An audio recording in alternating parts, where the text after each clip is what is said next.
그런 사람들을 향해서 너희들은 어떠한 태도를 가져야 되며 하나님 앞에서 어떻게 돌이켜야 되는가, 야고보 선생님이 말씀을 해주고 있습니다. 1절에 보면 부한 자들아 너희에게 임할 고생으로 말며 울고 통곡하라고 말합니다. 왜 부한 자들에게 고생이 임한다고 하고 울며 통곡하라고 하는지, 그렇게 되는 것이 부자이기 때문에, 그들이 돈이 많았기 때문에 그렇게 야고보 선생님이 말했을까요? 2절에 보게 되면 그런 부자들을 향해서 계속해서 야고보 선생님은 강력한 경고의 메시지를 전합니다. 너희 부자들아, 재물은 이미 썩었고 너희 옷은 좀 먹었으며, 그래서 너희 옷은 우리가 성경에서는, 한글에서는 그냥 옷 단수로 사용했는데 원문은 복수입니다. 너희 옷들은 이미 좀 먹었다, 이미 썩어져 가고 있다는 것이죠. 너희 금과 은은 녹이 슬었다고 말합니다. 어떻게 보면 너희 부한 자들이 쌓은 재물들이 결국은 녹이 슬었고 이미 썩어져 가고 있다고 말해주고 있어요. 이 그 세 가지에 대해서 우리가 살펴보면은 상당히 일시적이면서도 변해가는 것, 그리고 한계가 있는 것들이에요. 영원히 존속할 수 없는 것들이잖아요. 그래서 이것은 영적인 것과, 영원한 영적인 것과 대비되는 것으로 야고보 선생님은 말씀해 놓고 있습니다. 바울도 이 땅에서의 상급은 썩을 승리자의 간이라고 고린도전서에 표현해 놓고 있습니다. 그래서 그렇지만 하늘나라에서 얻게 될 상은 영원히 썩지 아니할 것이라고 우리 성경은 여러 군데에 기록해 놓고 있어요. 예수님도 하늘의 보물을 쌓아두러 가시면서 마태복음 6장 20절에는 이렇게 하죠. 거기는 좀이나 녹이나 어떤 것도 해하지 못하고 도둑도 들어오지 못한다고 말했습니다. 이 땅에서 부한 자들이 쌓아놓고 있었던 재물은 썩어질 것이며 이 땅의 것이고 또한 변하는 것이고 영혼을 통해서 바라볼 때는 아무 가치가 없다는 뜻을 담고 있습니다. 그러면 그 당시에 이 본문에 나오는 부한 자들이, 부자들이 이 재물을 어떻게 모았을까요? 한번 볼까요? 4절에 한번 볼까요? 시작.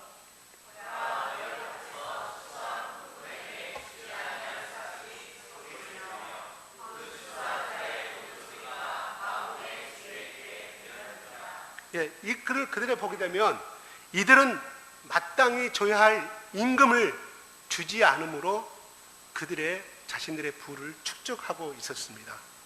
여기서 주지 않았다는 단어는 다른 뜻으로 말하면 훔친다는 뜻을 가지고 있습니다. 속인다는 의미가 있습니다. 마땅히 줘야 할 것을 주지 않는 것은 훔치는 것과 같습니다. 도둑질은 일반적으로 없는 사람이 있는 사람 것을 빼앗아 가는 것이죠. 도둑질을 하죠, 보통. 그러죠? 가진 사람으로서 없는 사람 것을 빼앗는 것도 도둑질인 것입니다. 그 사람에게 가야 할 것을 주지 않고 내가 가지고 있는 것은 분명한 도둑질인 것입니다. 이거는 하나님이 모세에게 주신 십계명에도 어긋나는 것이죠. 그죠? 그 임금을 착취하는 것은 그리고 십계명이 어긋난다고 이렇게 해석해 볼 수가 있다는 겁니다. 구약의 율법을 보게 되면 레위기에 하나님이 분명히 임금 체불에 대해서 이야기하고 있습니다. 노동자의 대가는 반드시 지어야 한다는 것을 하나님이 모세를 통해서 말씀했죠. 왜 그 당시에도 종들이 있었기 때문에 종들이 수고한 대가, 종들이 아니라도 이방인의 나그네들이 지나가다 그 집에서 일을 했을 때는 반드시 그 싹을 주었기 때문에 하나님이 그 사건에 개입을 하신 거예요. 레위기 19장 13절 한번 읽어볼까요? 시작.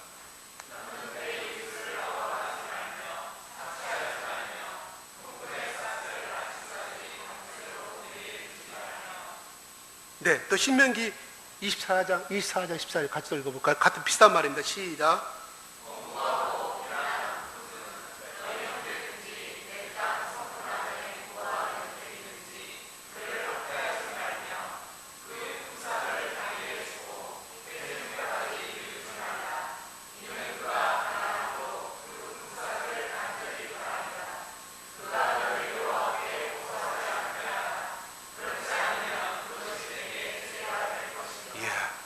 정당한 대가를 지불하지 않으면 그것은 반드시 여호와 하나님이 죄가 된다고 말씀해 주고 있습니다. 제가 오늘 말씀을 하자는 것은 무슨 기업주에 대한 이런 비방하자는 그런 뜻은 전혀 아닙니다. 그냥 본문 말씀을 쭉 보십시오.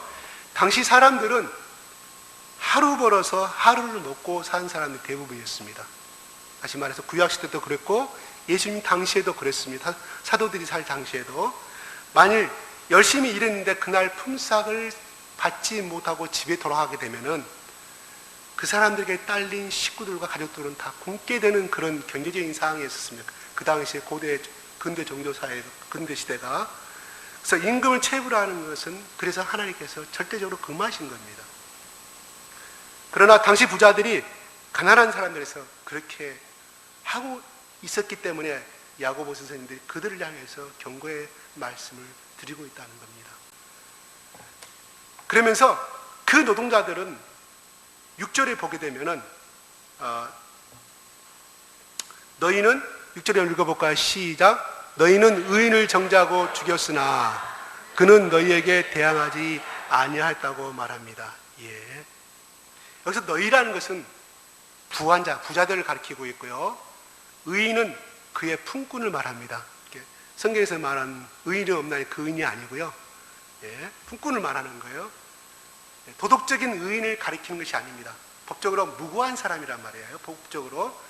부한 자들은 죄 없는, 이 말씀을 보게 되면 부한 자들은 죄 없는 사람을 정죄하였습니다. 품삯을 주지 않고 그를 죄가 있다고 둘러 씌워서 주인이 줘야 할 의무, 다시 말해서 그날의 노동자의 품삯을 주지 않았다는 것이에요. 때로는 이 시대 때는 살인도 했다고 그럽니다. 주기 싫어서 임금을 달라고 계속 와서 매일매일 뗐으면 때로는 그 주인이 사람을 시켜서 죽여버리는, 그러니까 상당히 그 주인에 대해서 항소할 수 있는 그러한 권리를 갖고 있지 아니한 사회였다는 것이죠. 그래서 그 당시에는 자간 부한 자는 저 재물을 얻고 싶어서 가난한 자, 힘없는 사람들을 합법적으로 죽여버리고 또 고문시키고 또는 임금을 주지 아니한 것이 비일비재했다고 합니다. 그래서 그렇게 비일비재했기 때문에 야고보 선생님이 하나님 편에서 이런 레위기나 신명기의 말씀을 근거하여서 그들에게 경고를 하고 있는 겁니다. 이렇게 보면은 부한 자는 이 땅의 재물에 가치를 두고 절대적인 가치를 두었기 때문에 사람을 인륜을 마음대로 짓밟고 억압하는 것도 그들의 양심의 가치를 느끼지 아니하였다는 것입니다. 그러면 이 사람들은 누구냐 하면은 유대인들 중에 부자가 된 사람들 향해서 말하는 겁니다. 지금. 예. 그들이 재물을 쌓은 목적이 무엇입니까? 그들은 하나님을 아는 사람들이었습니다. 자, 5절에 볼까요? 그들의 재물을 쌓은 목적은 무엇이냐? 5절 한번 읽어볼까요? 시작.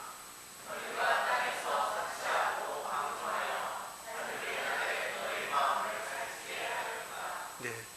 자, 사치했다. 그 다음에 방종하였다. 이 살육의 날이라는 것은 뭔 뜻이냐면 짐승이 내리면 죽어요. 도살을 당합니다. 근데 죽을지도 모르면서 자기 앞에 있는 먹을 것을 서로 싸우고 그걸 하기 위해서 그 먹는 것에 치중한 짐승의 삶으로 비유를 하고 있는 거예요. 자, 아무튼 그들은 사치스럽고 방탕하게 살았을 것입니다. 자신을 화려한 보석으로 치장했을지도 모릅니다. 그래서 야고보서 2장에 보면은 차별하지 말라고 그래서 너희 중에 교회 예배당 안에 손에 모든 은가락지나 은가락지를 끼고 김목걸이 했을 때 그 사람들은 앞자리에 앉히고 가난한 자는 뒤에 앉히는 그런 차별을 하지 말라는 말씀이 나오지 않아요. 그죠? 예. 또한 내일이면 매일매일 귀한 음식을 먹기 위해서 찾아다니고 계절마다 다른 집에서 다른 곳에서 겨울에는 따뜻한 지방에 자기 있는 집에 여름에는 시원한 또한 다른 곳에서 살아야 할지도 모릅니다. 가진 것이 많아서 창고를 더 지어야 하는 부자도 있었을 것입니다. 자신이 원하는 삶, 자신의 쾌락을 즐기기 위해서 마음대로 사는 사람도 있었을 것입니다. 이 모든 것이 바로 마음을 육체를 살찌게 하는 것, 자기 만족을 위한 것이라는 뜻입니다. 원하는 것을 얻기 위해 모으고 그 모은 것을 원하는 일을 하는데 그들은 다 쓰고 있었다는 것입니다. 이것을 우리는 탐심이라고 말하죠. 세상에 썩어질 것을 가치 있게 여기고 부정한 방법으로 재물을 모아서 자신의 만족을 위해 사용하는 것, 바로 여기서 나타나는 부자들이 가지고 있는 물질관입니다. 재물관입니다. 그런데 우리가 재물을 사랑하는, 재물과 돈은 죄가 아닙니다. 디모데전서 6장 10절에 보게 되면 돈을 사랑함이 일만하게 뿌리라고 그랬지, 돈이 죄악이 아니라는 것이죠.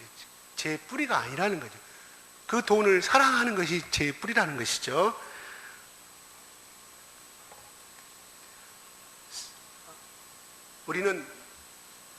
우리 여러분들 젊었을 때, 어릴 때 시절과 또 지금의 세상은 또 많이 이렇게 물질 황금만능주의로 갈수록 더 치닫고 있는 것을 바라보게 돼요. 그죠? 돈이면 최고이고, 돈이 갖고 있는 갑이 을을 향해서 갑질을 한다고 그러죠. 그죠? 그래서 전번에 대한항공 사건도 있었고 여러 가지 사건도 있는 줄 압니다. 근데 야고보는 단지 부한자들이 돈이 많다고 해서 이런 말을 하는 것이 아닙니다. 그들이 이 땅의 것의 재물에 대해서 가지고 있는 그 보이는 태도에 대해서 야고보 선생님이 지적하고 있는 것입니다. 1절에 다시 가게 되면 들으라 부한자들아 너에게 임할 고생으로 말미암아 울고 통곡하라. 바로 그들이 울고 통곡해야 할 이유는 그들에게 고생의 날이 임할 것이기 때문입니다. 울고 통곡하라는 것은 구약의 선지자들에게 통해서 하나님 주시는 예언의 말씀 중에 이 단어를 참으로 많이 씁니다. 하나님의 심판이 임박함을 사람들에게, 이스라엘 백성들에게 경고하게 썼던 단어입니다. 부한자들은 개인적으로도 이런 심판이 임할지 모르지만 궁극적으로 이 모든 것을, 잘못된 것을 바로 잡을 날이 오고 있다는 것을 야고보 선생님은 말합니다. 하나님의 공의를, 하나님의 심판을 나타낼 때가 반드시 곧 오고 있다는 뜻입니다. 그 당시에 초대교회 성도들은 예수님이 곧 10년 안에, 20년 안에 자기들이 죽기 전에 오실 것을 믿었기 때문에 항상 말세의 신앙을 가지고 신앙생활을 하였습니다. 야고보 선생님도 바로 내일 모레 곧 재림 예수님이 나타나셔서 너희 배를 채우고 너희 욕심을 채운 너희들을 향해서 하나님이 너희를 향해서 심판하실 것이라는 말씀을 하고 있는 거예요. 자, 우리가 심판의 하나님이 계시다는 것은 참으로 우리에게 귀중한 의미가 있습니다. 우리가 이 세상 사는 것이 전부다고 한다면 어느 누가 선하게 살려고 할 것이며, 어느 누가 가난한 자를 도와주려고 할 것이며, 어느 누가 손해보고 살려고 하겠습니까? 그러니까 심판의 하나님이 이 세상의 인생은 이 세상 끝이, 눈을 감는 그 순간의 끝이 아니라 죽은 다음에 영원한 심판이 있다는 이 하나님의 정의가 있기 때문에 많은 사람들이 예수를 모르고 그 사람이 종교를 가지고 있다 할지라도, 아니한다 할지라도 그들 속에는 늘 마음의 양심의 가책을 갖고 살아가요. 그래서 하는 말이, 자식이 잘못됐을 때 내가 평생에 무슨 잘못을 했는지, 내가 죄를 지어서 우리 자식이 이런다고 이야기를 해요. 그런 사람들이 뭐예요?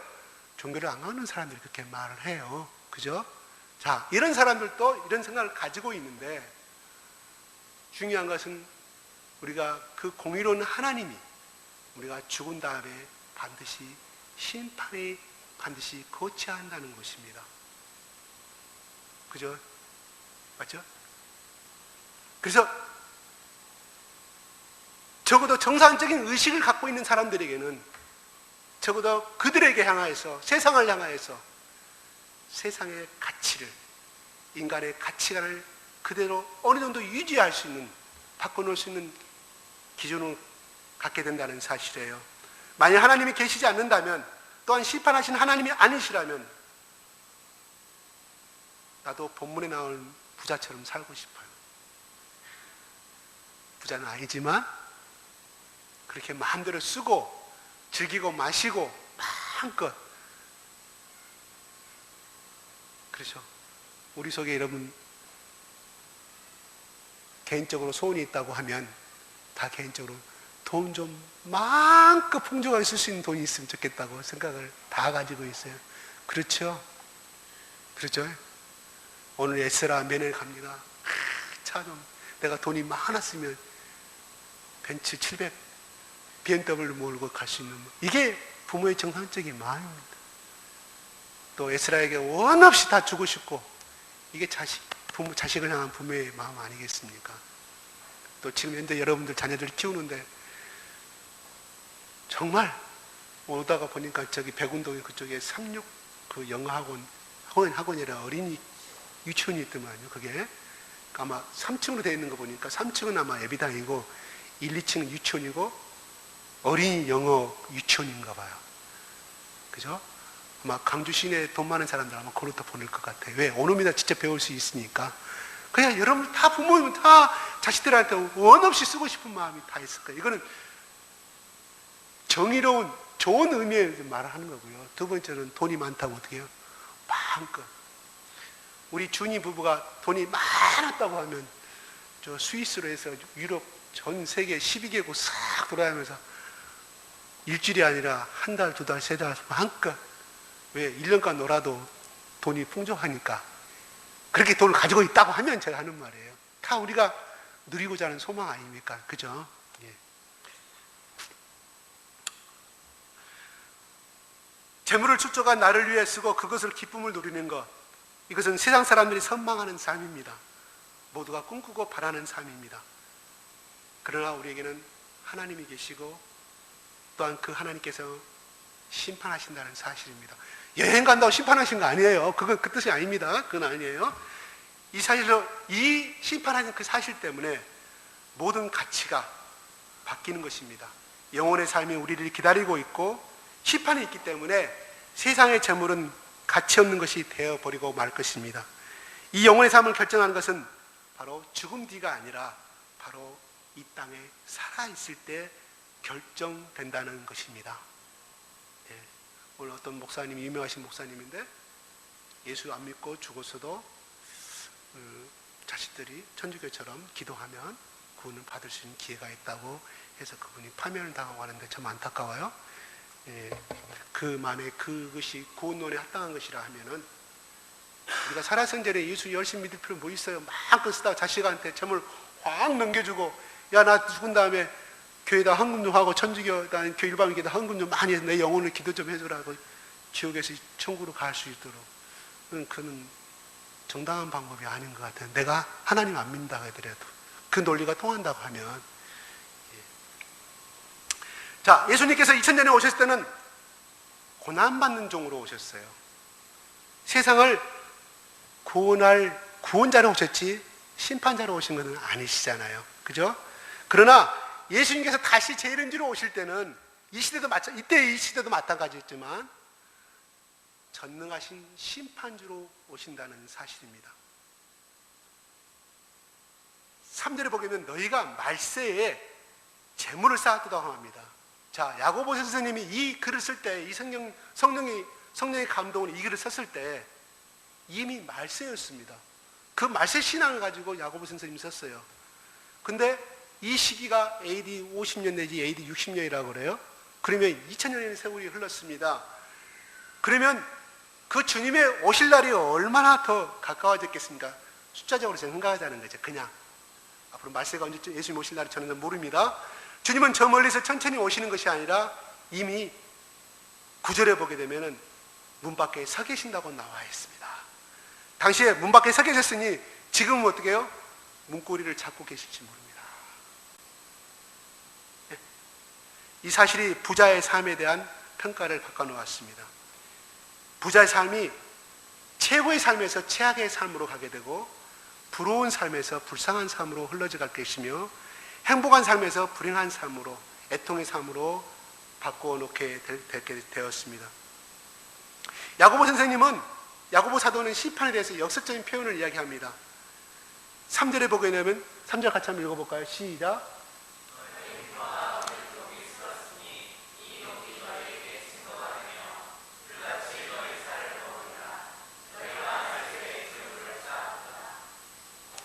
부한자가 사랑했던 재물은 심판의 날에 심판받는 증거가 됩니다.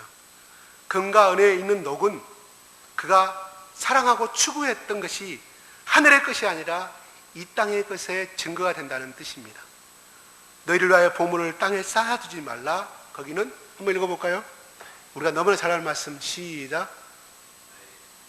마태복음 6장 19절 21절 시작. 안 넣으세요? 그럼 넘어갑시다. 예수님이 그랬잖아요. 보물을 땅에 쌓아두지 말라. 그죠? 너희 보물 있는 곳에는 내 마음도 있느니라고 말합니다. 부한자들의 재물에 녹이 쓰는 것이었다는 사실은 부자들의 마음이 하늘에 있던 것이 아니라 이 땅에 있었다는 것을 증거해주고 있다는 겁니다. 거룩한 삶을 살아야 할 그 당시의 말세의 때에 세상과 자기 육신의 쾌락과 사치와 방종을 살찌는 곳에 마음을 두고 살았다는 증거가 되는 것입니다. 4절에 너희 밭에서 추수한 품꾼에게 주지 아니한 싹이 소리 지르며 야고보 선생님 말하고 있습니다. 착취한 싹이 자신에게 기쁨을 주고 만족을 준다고 생각했는데 그것이 하나님께 부당함을 고소하는 역할을 하고 있다는 것입니다. 부한자는 품꾼의 싹을 주지 않으면서 그만큼의 돈을 쌓이니까 기뻐하고 합법적인 살인을 통해서 자신의 뜻대로 된다고 좋아했을지 모르겠습니다. 그러나 그들이 봐야 할 재판 장소는 바로 하나님의 심판대 앞의 재판 장소였습니다.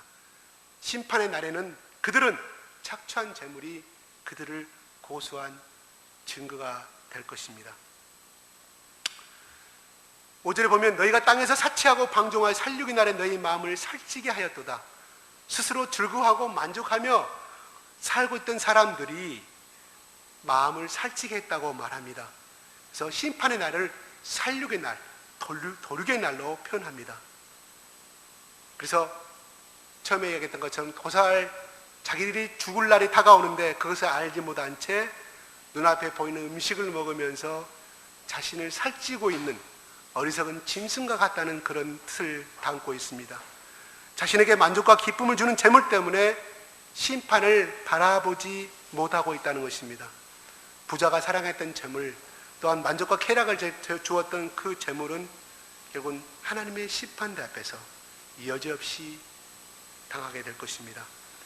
세상에서는 그들은 부러움을 사면서 스스로 만족하며 살지 모르지만 영혼의 관점에서는 아무런 도움이 되지 아니할 것입니다. 그러므로 야고보는 그들을 향해서 울며 통곡하라고 말하는 것입니다.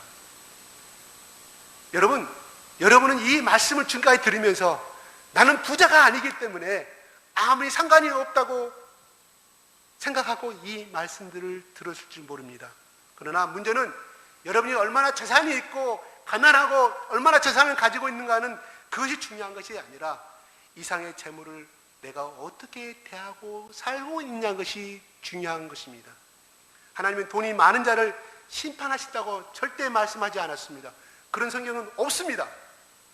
다만 그가 살아생전에 그 재물의 가치를 어디에 뒀는지 무엇이었는지 그가 어떻게 재물을 모았고 어떠한 목적을 위해서 사용했는지 그 재물에 대한 태도를 통해서 그에게 상급과 심판을 내리신다는 것입니다. 만약에 그것이 여러분이 갖고 있는 이런 가치관들이 여기서 말하는 부한자가 같다고 한다면 그는 울며 통곡해야 할 것입니다. 이걸 한마디로 말하면 말세가 다가오니까 이들을 향해서 회개하라는 뜻입니다. 믿지 않는 자의, 왜냐하면 바로 그런 물질과는 믿지 않는 자의 재물과 똑같기 때문입니다. 나는 하늘의 재물을 쌓는 것보다 이 땅에 재물을 쌓는 것에 우선순위를 두고 있지는 않는지요.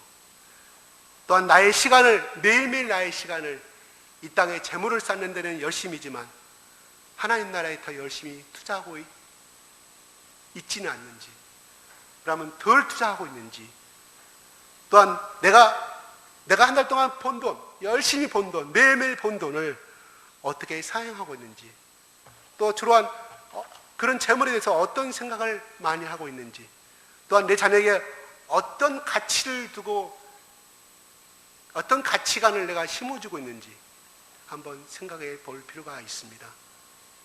하나님께 드리는 것에 인색하면서 자신에게 쓰는 것에는 아까우지 않는다면 그는 여기서 말하는 부한자와 비슷하다고 생각이 듭니다. 물론 그 사람이 하나님 앞에 열심히 사는 것은 알지만 오늘 말씀에 자기 자신을 비춰보라는 것입니다. 경제적 손실을 염려해서 사소한 법률과 나라의 법률을 말합니다. 또한 사소한 또 윤리적이고 도덕적인 어떤 것을 벗어나서 그를 가볍게 무시하며 살고 있지 않은지, 나의 삶이 그런 특징을 가진다면 여기서 말하는 부한자고 비슷한 자라고 생각이 듭니다. 야고보가 말한 경고의 말씀, 들으라 부한자들아 너희에게 이 말 고생으로 말미암아 울고 통곡하라는 이 말씀을 다시 한번 의미해 봤으면 좋겠습니다. 여기 하나님의 심판에 대한 말씀은 심판이 임할 것이니 너 그런 줄 알아라, 심판을 기다려라는 그런 의미가 아닙니다.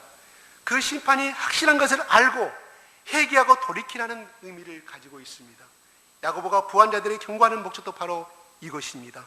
이 땅에 가치를 두고 살지 말고 정말 그리스도인답게, 크리스천답게 이 땅인 것을 영적인 눈으로 바라보고 영적인 가치를 발견해서 하나님을 위해서 살라는 뜻입니다.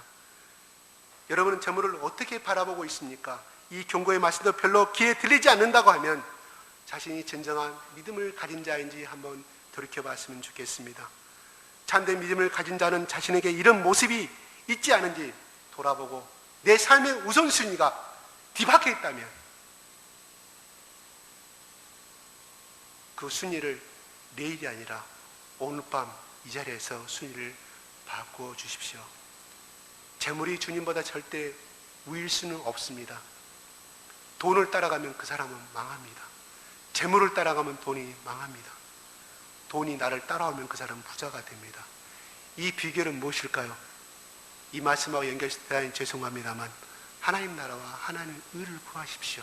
하나님이 그 사람에게 어떻게 복을 안 주실 수 있겠습니까? 그죠? 우리는 잠시 세상은 거쳐가는 것입니다. 잠시 왔다 잠시 가는 나그네 인생, 우린 영원한 천국의 소망을 두고 내가 우리의 선과 우리의 행동과 우리의 의를 쌓아주시기를 부탁드립니다. 기도하겠습니다.